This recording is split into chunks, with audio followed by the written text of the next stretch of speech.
You're about to step onto a Royal Caribbean ship thinking you've got everything figured out.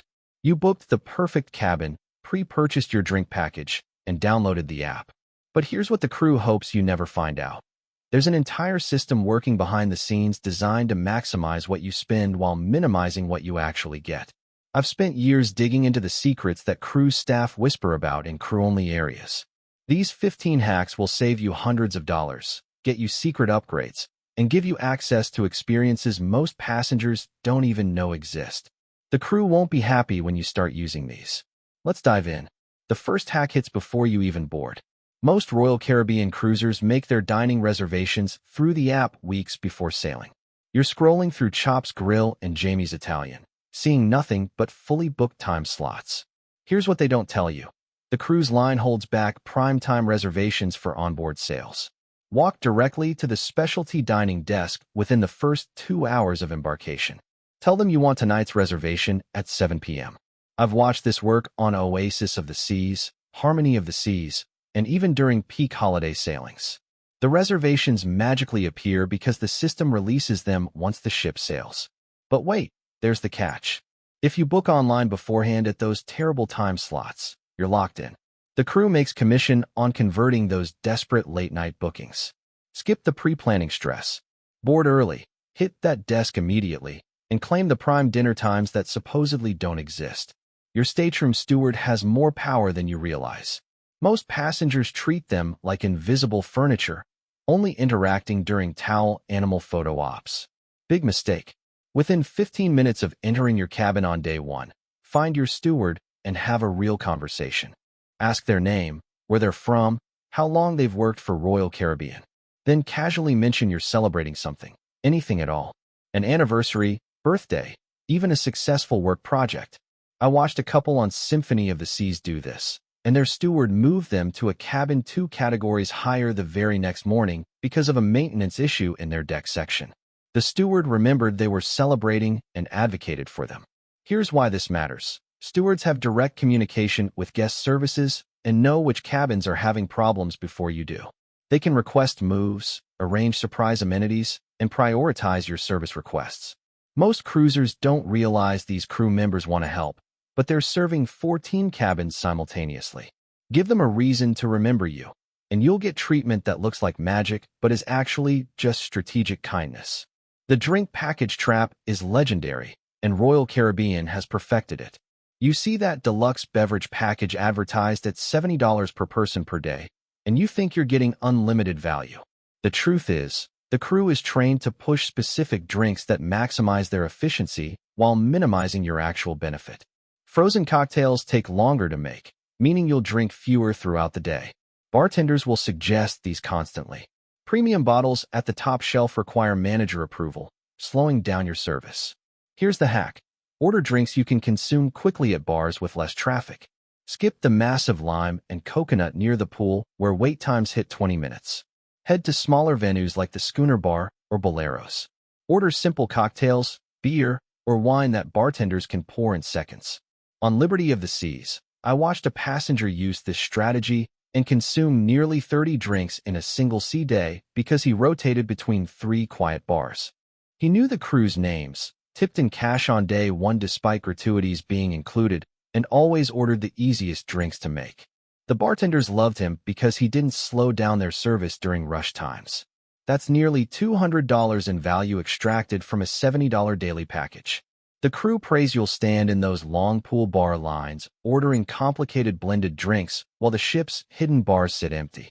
Shore excursions through Royal Caribbean cost double or triple what you'll pay booking independently.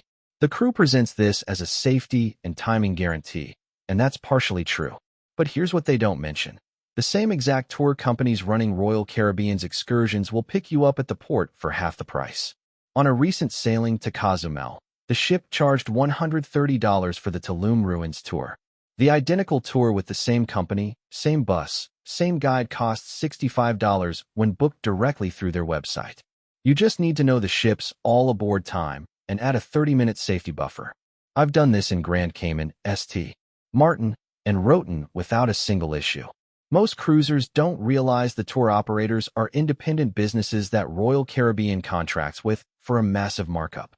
The catch is insurance and guarantee. If an independent tour runs late and you miss the ship, Royal Caribbean won't wait.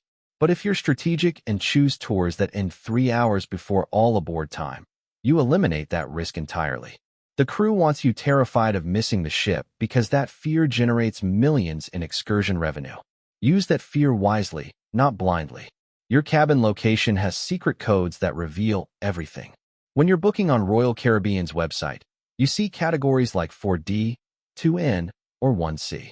Most passengers pick based on price and balcony versus interior. Wrong approach. The letter and number combination tells you exactly where that cabin sits and what problems it might have. Any cabin number ending in odd numbers on certain decks sits directly below the pool area or sports court. You'll hear furniture dragging at 6 a.m. and basketball bouncing until midnight. Cabins near the letter A designation on Oasis-class ships are forward, where motion is strongest during rough seas. If you're prone to seasickness, that's a nightmare. Here's the insider move. Use Cruise Critic's ship deck plans before booking. Cross-reference your cabin number with the deck above and below. Avoid anything under the solarium, gym, or theater. I learned this after booking cabin 8612 on Allure of the Seas, which sat directly under the pool deck. 4 nights of lounge chairs scraping at dawn. The crew knows exactly which cabins generate the most complaints, but those rooms still get sold at the same price as quiet ones. They're counting on your ignorance.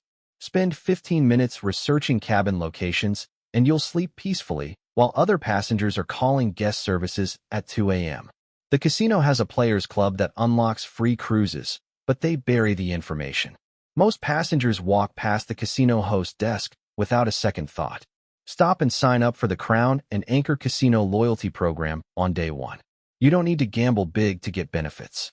The system tracks your play through your SeaPass card, and even modest gambling generates points toward future cruise discounts. But here's the real secret. Casino rate cruises.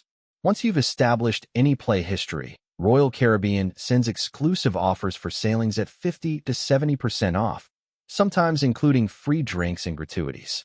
A couple I met on Navigator of the Seas received a 7-night Caribbean cruise for $390 per person after spending about $200 in the casino on their first sailing. The crew doesn't advertise this because they want you paying full retail rates. The casino staff makes commission on new sign-ups, but not on promoting the benefits. You have to ask directly about future offers and give them your email for notifications. Most cruisers never connect their gambling to future cruise discounts. That's leaving thousands of dollars on the table if you're someone who enjoys casino entertainment anyway. Embarkation day lunch is free, and most passengers waste money before boarding. You're standing at the port terminal after arriving early, and everyone's hitting the nearby restaurants for overpriced sandwiches. Meanwhile, the Windjammer Buffet opens the moment you board, often as early as 11 a.m. Royal Caribbean offers a full lunch spread with everything from salads to pizza to carved meats. It's included in your cruise fare, but they don't announce it loudly because they've negotiated deals with port terminal restaurants. On Independence of the Seas, I watched families spend $60 on airport food court meals 30 minutes before boarding a ship with unlimited free food. The crew loves this because it keeps early boarders out of the dining venues until later. But if you're strategic, you can board at 11, grab lunch immediately, and have the Windjammer practically to yourself while everyone else is still in line at security. This also means you're fed and ready to explore the ship while other passengers are rushing to unpack and figure out their first meal. It's a small hack that sets the tone for being ahead of the crowd all week. The thermal suite in the solarium costs extra, but there's a free alternative nobody mentions. Royal Caribbean charges between $35 and $70 per person for daily access to the heated loungers, saunas, and steam rooms. Sounds exclusive and worth it, right? Here's what the crew won't tell you. The regular solarium pool area is free and offers 70% of the same experience. On Symphony of the Seas and Odyssey of the Seas, the main solarium has a peaceful adults-only atmosphere, climate-controlled environment, and those same relaxing vibes. The only difference is the heated ceramic loungers and dedicated steam rooms. Unless you're someone who lives for saunas, you're paying $50 a day for 10 minutes of steam room use. I tested this on a recent sailing by spending 3 days in the free solarium and 1 day with the thermal suite pass. The relaxation difference was marginal. The crew pushes thermal suite packages hard during embarkation because it's high-margin revenue for minimal cost to the cruise line. You're essentially paying for slightly warmer chairs. Save that money for an actual spa treatment or specialty dining experience that delivers real value. Gratuities are prepaid, but additional tipping unlocks secret service levels. Royal Caribbean automatically charges around $16 per person per day for gratuities, and most passengers think that covers everything. Technically, it does. But here's the reality. Crew members work for low base wages and depend on tips for real income. If you hand your room steward, favorite bartender, or dining room waiter a $20 bill on day one, you've just guaranteed priority service all week. I watched a passenger on Mariner of the Seas give his main dining room server $40 cash on the first night.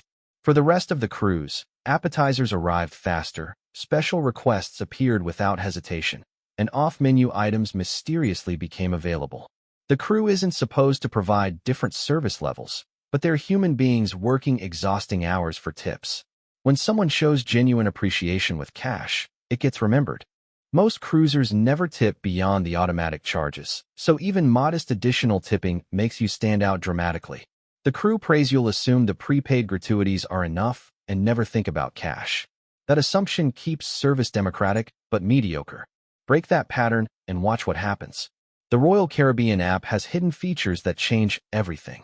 Most passengers download it, look at the schedule, maybe make a dining reservation, and never dig deeper. You're missing the entire system. Go into Settings and enable push notifications for every category. The app sends real-time alerts when activities have openings, when specialty restaurants release last-minute reservations, and when entertainment shows have cancellations. On Oasis of the Seas, I received a notification that the Aqua Theater show had 12 seats open for that evening's performance, which had been sold out for days. I booked immediately through the app and got front-row seats. The crew doesn't advertise this notification feature because they want you physically walking around the ship discovering things, which means more impulse purchases at shops and bars. But if you're strategic, those notifications let you plan your entire day around opportunities other passengers miss. Also, the app's chat function connects you to guest services, dining, and shore excursions without standing in line. I've rebooked dinner reservations, asked housekeeping questions, and confirmed port information all through chat while sitting by the pool. Most cruisers wait in those 20-minute guest services lines when they could resolve everything through their phone. Formal night photos are a scam, but there's a free alternative. You get dressed up, stand in line for 30 minutes, take photos with the photographer, and then see those images priced at $30 to $50 each. Royal Caribbean's photo package costs $200+ for the week. Here's what they don't want you knowing. The photographers will take your photo with your own phone for free if you ask politely. I've done this on every sailing. After they take their official photos, hand them your phone and say, "Would you mind taking one quick shot with mine as well?" I've never been refused. You get the same professional posing, same backgrounds, same lighting, completely free. Take it further by using those elegant staircases and backgrounds throughout the ship during formal night. Bring a small tripod or ask other passengers to snap photos. The crew makes commission on photo package sales, so they push hard during embarkation presentations. That pressure makes passengers feel obligated to buy overpriced prints of average photos. Skip the guilt, get your free shots, and spend that $200 on an actual excursion or specialty dining that creates better memories. The Windjammer Buffet is convenient, but strategically designed to waste your time. Most passengers eat every meal there because it feels easy and all-inclusive. Royal Caribbean counts on this behavior because buffets create crowded, rushed experiences that push people back out quickly, freeing up tables. Here's the hack. Main dining room breakfast and lunch are sit-down, waiter-served, and almost empty. On Adventure of the Seas, I started eating breakfast in the main dining room and had personal waiter service, custom omelets, and peaceful ambience while the Windjammer upstairs was complete chaos. Same food quality, better experience, zero wait time. The crew doesn't promote main dining room breakfast because they need concentrated crowds in one location for efficiency. Buffets require less staff than multiple dining rooms with table service. But if you're willing to sit down for 30 minutes instead of rushing through a buffet line, you'll eat better food with better service. This applies to lunch on sea days as well. Most passengers don't even realize the main dining room serves lunch. They're upstairs fighting for pizza slices while you're being served a three-course meal with cloth napkins. Last-minute onboard booking saves 50% on future cruises. You're enjoying your sailing, and you start thinking about booking another one. Royal Caribbean has a special booking desk that offers next cruise pricing with additional perks. We're talking $50 to $200 in onboard credit, reduced deposits, and the ability to combine with other promotions. But here's the timing secret. Book on the last sea day, not earlier. The crew tries to get commitments early in the cruise when you're excited and not thinking clearly. Prices don't change throughout the week, but your negotiating position does. On the final sea day, the staff has quotas to hit and managers get more flexible with stackable perks. I booked a future cruise on Harmony of the Seas last sea day and asked if they could match an online promotion I'd seen. They added an extra $100 in onboard credit to close the deal. Most passengers book on day 2 or 3 when enthusiasm is highest, but leverage is lowest. Wait until the final day, mention you're comparing with online prices, and watch how quickly additional perks appear. The crew wants those bookings desperately as the cruise ends, and that desperation works in your favor. The adults-only solarium bar has happy hour pricing nobody knows about. Most passengers hit the pool deck bars where crowds are massive and prices are standard. The solarium bar, tucked away in the quiet adults-only section, runs daily happy hour specials from 3 to 5 p.m. We're talking $4 beers, $5 wine, and $6 cocktails if you don't have the drink package. On Wonder of the Seas, I discovered this by accident on day 3 and told a couple sitting near me. They'd been paying full price at the Lime and Coconut All cruise, spending $15 per cocktail.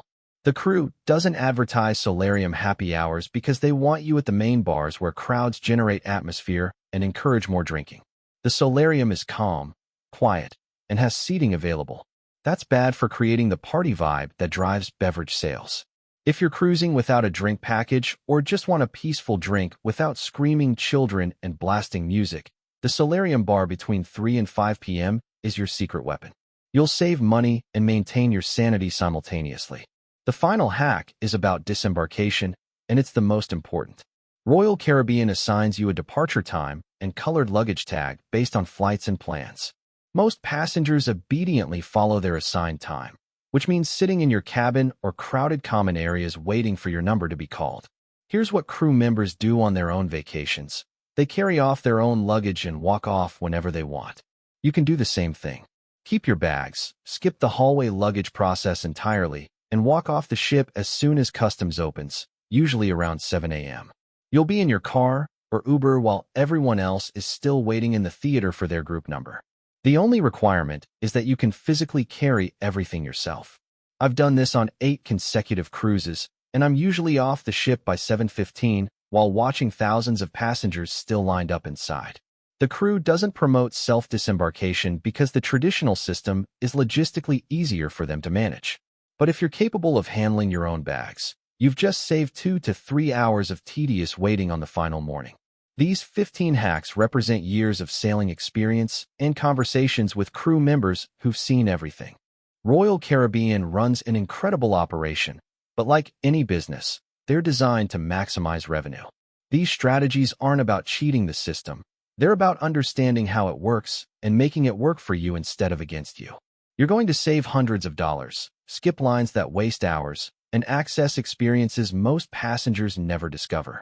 The crew won't be happy when you start using these tactics, because you're no longer the predictable passenger they've budgeted for. You've become the informed cruiser who knows too much. If this video just saved you money on your next sailing, smash that like button and drop a comment telling me which hack surprised you most. Subscribe and hit the notification bell because next week I'm exposing the 7 things cruise lines do that are actually illegal but get away with anyway. Trust me, you won't want to miss that one. Now go book that cruise and use every single one of these hacks. Your bank account will thank you.